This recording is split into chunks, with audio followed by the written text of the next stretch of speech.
بسم اللہ الرحمن الرحیم۔ حیات المسلمین سبق نمبر 15۔ زکوٰۃ کے علاوہ کہ اور نیک کاموں میں خرچ کرنا اور ہمدردی کرنا، یعنی زکوٰۃ دے کر بے فکر اور بے رحم نہ ہو جائے کہ اب میرے ذمہ کسی کی کوئی ہمدردی لازم نہیں رہی۔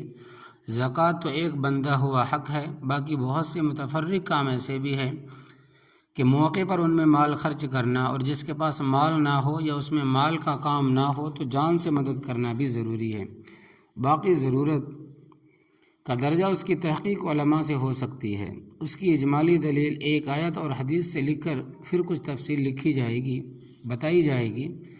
اجمالی دلیل حضرت فاطمہ بنت قیس رضی اللہ تعالیٰ عنہ سے روایت ہے کہ رسول اللہ صلی اللہ علیہ وسلم نے فرمایا کہ بے شک مال میں زکوٰۃ کے علاوہ اور بھی کچھ حقوق ہے۔ پھر اس کی تائید میں آپ نے فرمایا، یہ آیت پڑھی، لیس البر ان تولوا وجوہکم قبل المشرق۔ تائید اس طرح ہوئی کہ اس آیت میں اللہ تبارک و تعالیٰ نے زکوٰۃ کا بھی ذکر فرمایا اور خاص موقع پر مال دینے کا بھی ذکر فرمایا۔ اس سے ثابت ہوا کہ یہ موقع مال دینے کے زکوٰۃ کے علاوہ ہے۔ فائدہ یہ دعویٰ آیت اور حدیث دونوں سے ثابت ہو گیا۔ حاشیے میں طبی مرقات سے اس کی تفصیل کی کچھ مثالیں بتائی جائیں گی۔ یہ نہیں ہے کہ سائل کو، مانگنے والوں کو اور قرض مانگنے والوں کو محروم نہ کرے۔ برتنے کی چیز مانگی دینے سے انکار نہ کرے۔ پانی، نمک، آگ وغیرہ خفیف چیزیں ویسے ہی دے دے۔ آگے آیتوں اور حدیثوں سے زیادہ تفصیل معلوم ہوگی۔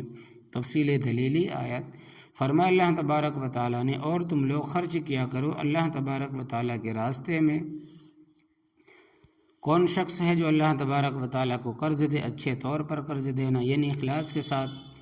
تم خیر کامل کو کبھی حاصل نہ کر سکو گے یہاں تک کہ اپنی پیاری چیز کو خرچ نہ کرو گے، اور جو کچھ خرچ کرو گے اللہ تبارک و تعالیٰ اس کو خوب جانتے ہیں۔ لن تنالوا البر حتى تنفقوا مما تحبون۔ وہ جنت تیار کی گئی خدا سے ڈرنے والوں کے لیے، ایسے لوگ جو کہ خرچ کرتے ہیں فراغت میں اور تنگی میں۔ بلا شبہ اللہ تبارک و تعالیٰ نے مسلمانوں سے ان کی جانوں کو اور ان کے مالوں کو اس کے بعد کے عوض خرید لیا ہے، ان کو جنت ملے گی۔ ان اللہ اشتری من المؤمنین انفسهم باموالهم الجنہ۔ اور جو کچھ چھوٹا بڑا انہوں نے خرچ کیا اور جتنے میدان اللہ تبارک و تعالیٰ کے راستے میں ان کو طے کرنے پڑے، یہ سب ان کے نام لکھا گیا تاکہ اللہ تبارک و تعالیٰ ان کو ان کے کاموں کا اچھے سے اچھا بدلہ دے، اور قرابت دار کو اس کا حق دیتے رہنا، اور محتاج اور مسافر کو بھی۔ اور جو چیز تم خرچ کرو گے سو اس کا عوض دے گا۔ اور وہ لوگ خدا کی محبت سے غریب اور یتیم اور قیدی کو کھانا کھلاتے ہیں۔ فائدہ اور بھی بہت سے آیتیں جن میں زکوٰۃ کی قید نہیں، دوسرے نیک کاموں میں خرچ کرنے کا مضمون مذکور ہے۔ آگے حدیث ہے۔ حدیث نمبر 1، حضرت ابو ہریرہ رضی اللہ تعالیٰ عنہ سے روایت ہے کہ رسول اللہ صلی اللہ علیہ وسلم نے فرمایا کہ اللہ تبارک و تعالیٰ فرماتے ہیں کہ اے بیٹے کے آدم، اے آدم کے بیٹے، تو نیک کام میں خرچ کرنا، میں تجھ پر خرچ کروں گا۔ حضرت جابر رضی اللہ تعالیٰ عنہ سے روایت ہے کہ رسول اللہ صلی اللہ علیہ وسلم نے ایک حدیث میں فرمایا کہ حرص حب مال سے بچو، اس حرص نے پہلے لوگوں کو برباد کر دیا۔ حدیث نمبر 3، حضرت ابو سعید خدری رضی اللہ تعالیٰ عنہ سے روایت ہے کہ رسول اللہ صلی اللہ علیہ وسلم نے فرمایا، اپنی حیات میں 1 درہم خیرات کرنا مرنے کے وقت 100 درہم کے خیرات کرنے سے بہتر ہے۔ حدیث نمبر 4، حضرت علی رضی اللہ تعالیٰ عنہ سے روایت ہے کہ رسول اللہ صلی اللہ علیہ وسلم نے فرمایا کہ خیرات کرنے میں حتی الامکان جلدی کیا کرو، کیونکہ بلا اس سے آگے نہیں بڑھنے پاتی بلکہ رک جاتی ہے۔ مصیبت جو ہے اس سے آگے نہیں بڑھتی بلکہ رک جاتی ہے، اللہ تبارک و تعالیٰ روک دیتا ہے۔ ثواب کے علاوہ یہ دنیا کا بھی فائدہ ہے۔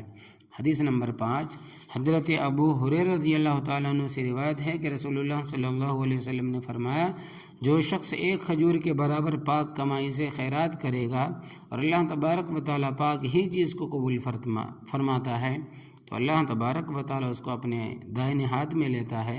دائیں ہاتھ کا مطلب اللہ تبارک و تعالیٰ ہی کو معلوم ہے، پھر اس کو بڑھاتا ہے، جیسا کہ تم میں کوئی اپنے بچھیرے کو پالتا ہے یہاں تک کہ وہ پہاڑ کے برابر ہو جاتا ہے۔ حضرت ابو ہریرہ رضی اللہ تعالیٰ عنہ سے روایت ہے کہ حدیث نمبر 6، رسول اللہ صلی اللہ علیہ وسلم نے فرمایا کہ خیرات دینا مال کو کم نہیں ہونے دیتا، خواہ آمدنی بڑھ جائے یا برکت بڑھ جائے، خواہ ثواب بڑھتا رہے۔ حدیث نمبر 7، حضرت ابو ذر سے روایت ہے کہ رسول اللہ صلی اللہ علیہ وسلم نے فرمایا کہ کسی قسم کی بھلائی کو حقیر نہ سمجھنا، کسی بھی بھلائی کو چھوٹا نہ سمجھنا، گو اتنی صحیح کہ اپنے بھائی مسلمان سے کھندہ پیشانی سے مل لو، یعنی ہنسی سے مل لو، یہ بھی بہت بڑا ثواب کا کام ہے۔ حدیث نمبر 8 حضرت ابو موسیٰ اشعری رضی اللہ تعالیٰ عنہ سے روایت ہے کہ رسول اللہ صلی اللہ علیہ وسلم نے فرمایا کہ ہر مسلمان کے ذمہ کچھ نہ کچھ صدقہ کرنا ضروری ہے۔ لوگوں نے عرض کیا کہ اگر کسی کے پاس مال موجود نہ ہو، آپ نے فرمایا کہ اپنے ہاتھوں سے کچھ محنت کرے اور مال حاصل کرے، اپنے بھی کام میں لائے، صدقہ بھی کرے۔ لوگوں نے عرض کیا اگر معذوری کی وجہ سے یہ بھی نہ کر سکے یا اتفاق سے ایسا نہ کرے، آپ نے فرمایا تو کسی پریشان حاجت مند کی مدد کر دے، یہ بھی صدقہ ہے۔ لوگوں نے عرض کیا اگر یہ بھی نہ کرے، آپ نے فرمایا کسی کو کوئی نیک بات بتلا دے۔ لوگوں نے عرض کیا اگر یہ بھی نہ کرے، فرمایا کہ کسی کو شر نہ پہنچائے، یہ بھی اس کے لیے صدقہ ہے۔ ان سب کو صدقہ اس وجہ سے فرمایا کہ جیسا کہ صدقے سے خلق کو نفع پہنچتا ہے، ان کے کاموں سے بھی نفع پہنچتا ہے، ورنہ صدقے کے اصلی معنی تو اللہ تبارک و تعالیٰ کے راستے میں کچھ مال دینے کے ہے، اور نقصان نہ پہنچانے کو نفع پہنچانے میں داخل فرمانا کتنی بڑی رحمت۔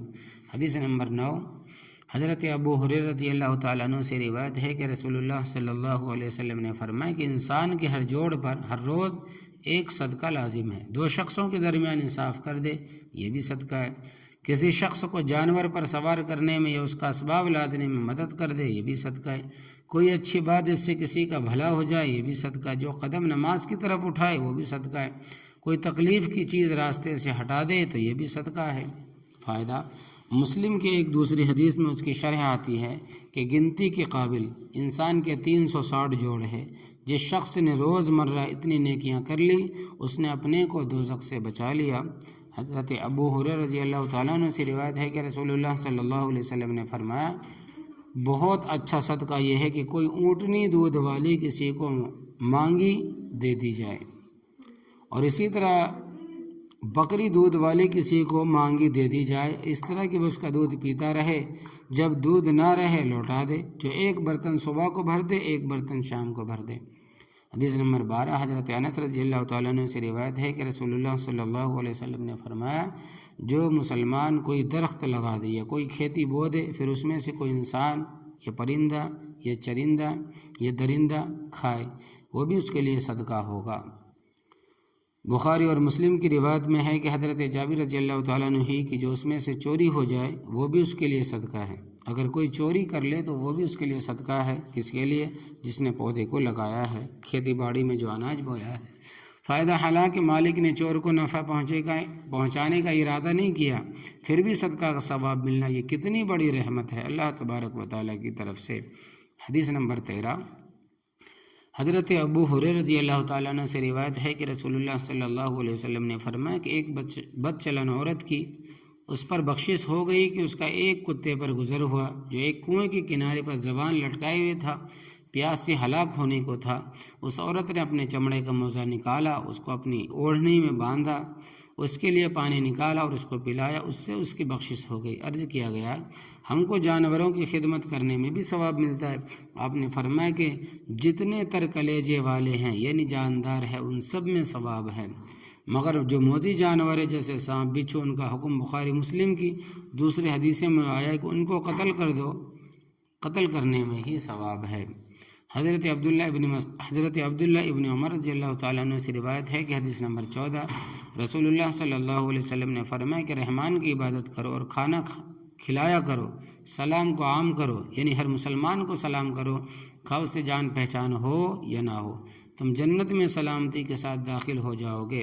حدیث نمبر 15 حضرت ابو ذر رضی اللہ تعالیٰ عنہ سے روایت ہے کہ رسول اللہ صلی اللہ علیہ وسلم نے فرمایا کہ جب اپنے بھائی مسلمان کا سامنا یعنی ملاقات ہو اس وقت مسکرانا جس سے وہ سمجھے کہ مجھ سے مل کر اس کو خوشی ہوئی ہے، یہ بھی صدقہ ہے، اور کسی کو اچھی بات کا حکم کر دینا اور بری بات سے منع کر دینا یہ بھی صدقہ، اور راستہ بھول جانے کے مقام میں کسی کو راستہ بتلا دینا یہ بھی تیرے لیے صدقہ ہے، اور کسی کی بینائی میں خرابی اس کی مدد کر دینا یہ بھی تیرے لیے صدقہ، اور کسی کو پتھر کانٹا ہڈی سے راستہ ہٹا دینا یہ بھی تیرے لیے صدقہ ہے، اور اپنے ڈول سے اپنے بھائی کے ڈول میں پانی انڈیل دینا یہ بھی تیرے لیے صدقہ ہے۔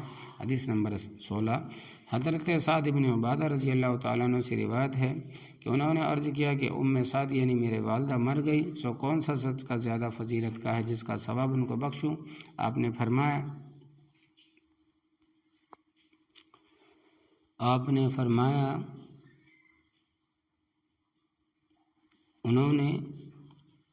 فرمایا کہ پانی انہوں نے ایک کنواں کھدوایا اور یہ کہہ دیا کہ یعنی اس کا ثواب سعد کے لیے ہے۔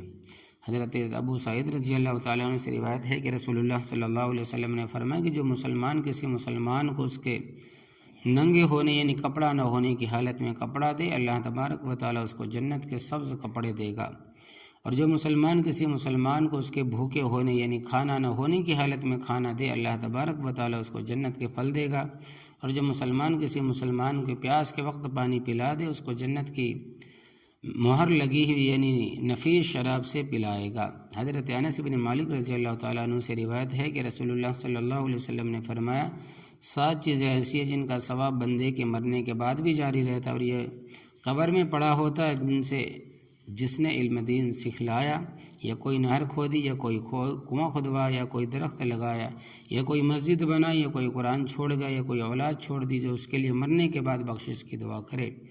ابن ماجہ نے بجائے درخت لگانے اور کنواں کھودنے کے صدقہ اور مسافر خانہ کا ذکر کیا۔ اس حدیث سے دینی مدرسے کی اور رفع عام کے کاموں کی بھی فضیلت ثابت ہوئی۔ حضرت سعد رضی اللہ تعالیٰ عنہ سے روایت ہے کہ رسول اللہ صلی اللہ علیہ وسلم نے کچھ مال تقسیم فرمایا، میں نے عرض کیا یا رسول اللہ فلانے کو بھی دے دیجئے۔ حدیث کے آخر میں ہے کہ پھر رسول اللہ صلی اللہ علیہ وسلم نے فرمایا کہ میں بعض اوقات کسی شخص کو دیتا ہوں، حالانکہ دوسرا شخص مجھ کو اس سے زیادہ محبوب ہوتا ہے، مگر اس اندیشے سے دیتا ہوں کہ اس کو اگر نہ ملے تو وہ اسلام پر قائم نہ رہے، اور اس وجہ سے کہ اللہ تبارک و تعالیٰ اس کو دوزخ میں اوندھے منہ ڈال دے، کیونکہ بعد نو مسلم اول میں مضبوط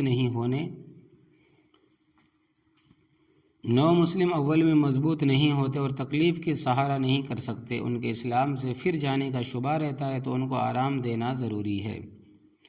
تو اس حدیث سے نو مسلم کی امداد کرنے کی، ان کو آرام پہنچانے کی فضیلت ثابت ہوئی۔ حضرت ابو ہریرہ رضی اللہ تعالیٰ عنہ سے روایت ہے کہ رسول اللہ صلی اللہ علیہ وسلم نے فرمایا قسم اس ذات کی جس نے مجھ کو سچا دین دے کر بھیجا، اللہ تبارک و تعالیٰ نے قیامت کے دن اس شخص کو عذاب نہ دے گا جس نے یتیم پر رحم کیا اور اس سے نرمی کے ساتھ بات کی اور اس کی یتیمی و بیچارگی پر ترس کھایا۔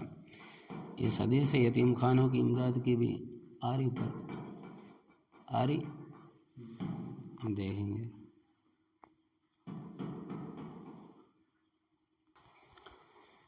حضرت ابو ہریرہ رضی اللہ تعالیٰ عنہ سے روایت ہے کہ رسول اللہ صلی اللہ علیہ وسلم نے فرمایا کہ قسم اس ذات کی جس نے مجھ کو سچا دین دے کر بھیجا، اللہ تبارک و تعالیٰ قیامت کے دن اس شخص کو عذاب نہ دے گا جس نے یتیم پر رحم کیا اور اس سے نرمی کے ساتھ بات کی اور اس کی یتیمی اور بیچارگی پر ترس کھایا۔ فائدہ اس حدیث سے یتیم خانوں کی امداد کی بھی فضیلت معلوم ہوئی۔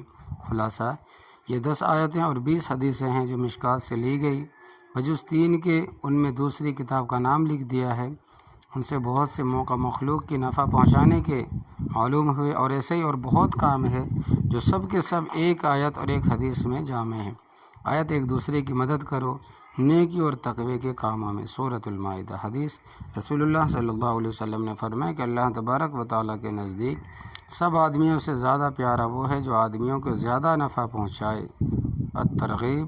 اللہ تبارک و تعالیٰ ہم سب کو عمل کرنے کی توفیق دے، آمین یا رب العالمین۔